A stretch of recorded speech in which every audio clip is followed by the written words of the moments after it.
নমস্কার বন্ধুরা, গ্রিন আর্থে আপনাদের স্বাগত।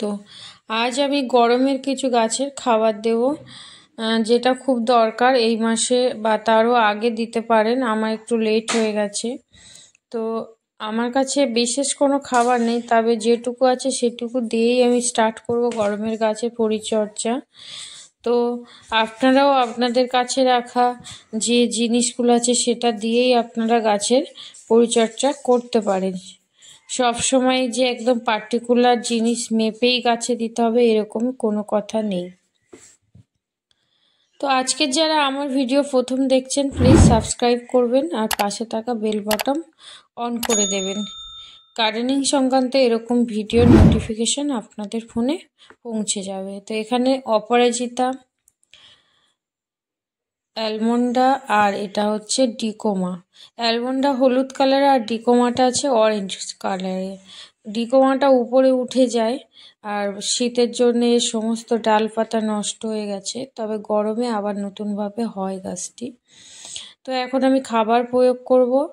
আর অ্যালমন্ডাটা আমার উপরে একটা গাছ আছে, সেটাতে বেশ ফুল আসে আর আশাও ধরে গেছে। এটা সিঙ্গেল ডাল, এই ডাল থেকেই আমি গাছটাকে সুন্দরভাবে তৈরি করব।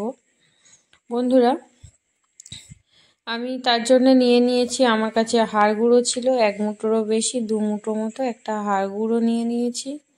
আর এখানে বেশ 2-3 দিনের সবজির খোসা আমি একটু জল দিয়ে পচিয়েছি, সেটাও দেব। আর রাগ ছাই, যেটা কাঠকয়লার ছাই বলে, সেটাও দেব। বৃষ্টিতে ভিজে গেছে, কোনো অসুবিধা নেই। আর ভাতের যে মাঠটা বেরোয় সেটা দেবো। তো প্রথমে আমি সবার প্রথম হাড় গুঁড়োটা দিলাম। আপনাদের কাছে গোবর সার, ভার্মি কম্পোস্ট থাকলেও দিতে পারেন এর বদলে। আর দিয়ে দেবো সবজির খোসাটা। দেখে পুরো পচে গলে গেছে, তো সেটা আমি দিয়ে দিলাম। প্লাস্টিকের, শক্ত প্লাস্টিকের মধ্যে এরকম জল ঢেলে রাখলেও ভালো, কম্পোস্ট রেডি হয়। তো দিয়ে দিলাম। এর উপরে আমি ছাই দিয়ে দেবো গাছের গোড়ায়, যাতে ফাঙ্গাস না লাগে। আর ছাই ক্যালসিয়ামেরও কাজ করে, গাছের মাটিকে উর্বর করে। তো এগুলো মিশিয়ে দিয়ে মাটিগুলোকে সুন্দরভাবে সমান করে ঢেকে দেব। দিয়ে আমি ভাতের যে মাঠটা আছে সেই মাঠটাকে ঢেলে দেব। এইভাবে এটা 15 দিন থাকবে। 15 দিনের পরে গাছে চেঞ্জিং আসবে, রেজাল্ট আমি অবশ্যই আপনাদের সাথে দেখাবো আপডেটটা। আর তারপরে আমি যদি কোনো খাবারে আনতে পারি তো দেবো, না হলে আমি আবার বাড়িতে রাখা কিছু খাবার 15-20 দিন পরে আবার একবার আমি প্রয়োগ করব। আর যেহেতু হাড় গুঁড়োটা আমি 2 মুঠো দিয়েছি, হাড় গুঁড়ো কিন্তু 1 মাসের মধ্যে আর আমি প্রয়োগ করব না। পারলে এখানে আপনারা হাড় গুঁড়ো দিয়ে দেওয়ার পরে 1 মাস পরে বা একসঙ্গেও আপনারা সরিষার খোল 1 মুঠো দিতে পারেন, যেহেতু এটা টব না মাটি।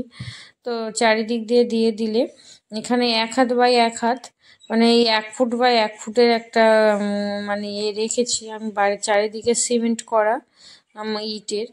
তো এরকম রেখেছি, এখানে মন্ডা ফিলারটা দিয়েছি। আর ডিকোমা আছে অরেঞ্জ। আমার ইচ্ছা আছে এর সাথে একটা অরেঞ্জ কালারও লাগানো, মানে সাদা কালারের অ্যালমন্ডা। যাই হোক, পরে আমি সেটা অবশ্যই লাগাবো। তো আপাতত এইটুকু। নমস্কার, ভালো থাকবেন, সুস্থ থাকবেন, হ্যাপি গার্ডেনিং।